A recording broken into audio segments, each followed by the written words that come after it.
I is for invest. The I in delivers to me is the most important piece.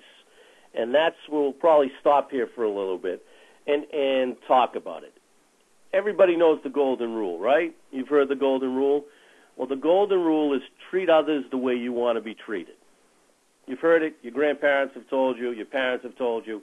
Now, I don't want to be disrespectful, but rubbish. The golden rule is rubbish.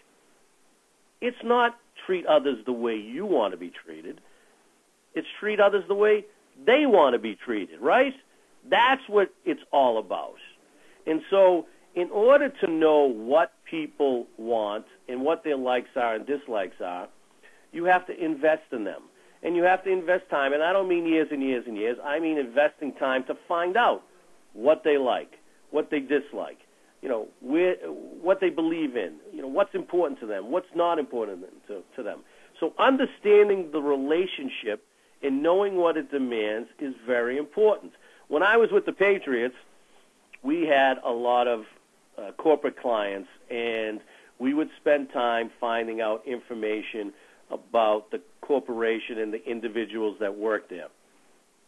We invested a lot of time in research to find out as much as we can about everybody, as much as we could about everybody. And we created this web-based profiling system, this database, where all this information, every interaction, every tidbit of knowledge about the relationship was inserted into the database. And it allowed us to be very powerful. So when we met with folks, and we would take people on team trips, on away games, and prior to that, we would sit down in the conference room and we would go over all of the different details about the individuals coming on the trip. And we wanted to make sure that whoever was there felt comfortable, whether they wanted to party late at night or whether they wanted to have dinner and go home.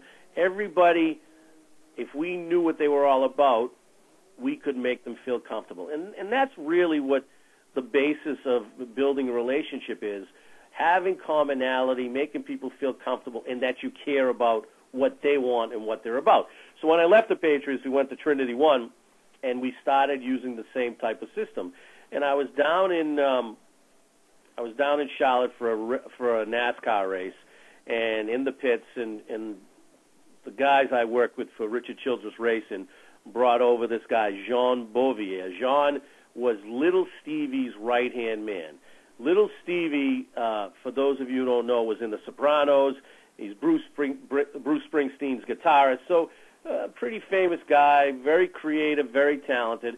And John said to me, Stevie's trying to expand on how we market and how we bring more revenue in.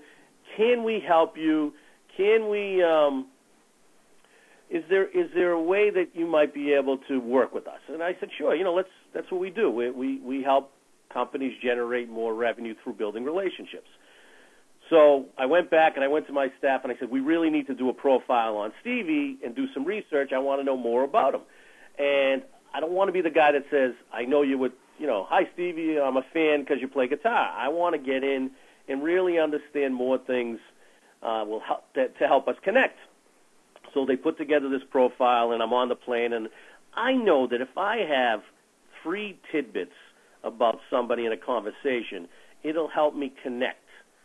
So I'm going through the profile, and nothing's really clicking, but I see that one of his right-hand guys, John Luongo, was the producer for Love in an Elevator by Aerosmith. You know the song, Love in an Elevator. Sorry, I kind of kept my singing lesson money.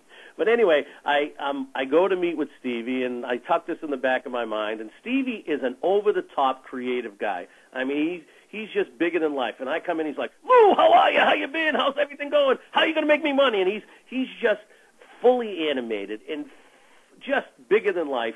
And throughout the conversation, I'm telling him what we do, and he's getting into me, and he's like, yeah, Lou. And all of a sudden, he starts calling me the money man. Lou, you're the money man. You're the money man. I love the money man. I love the money man.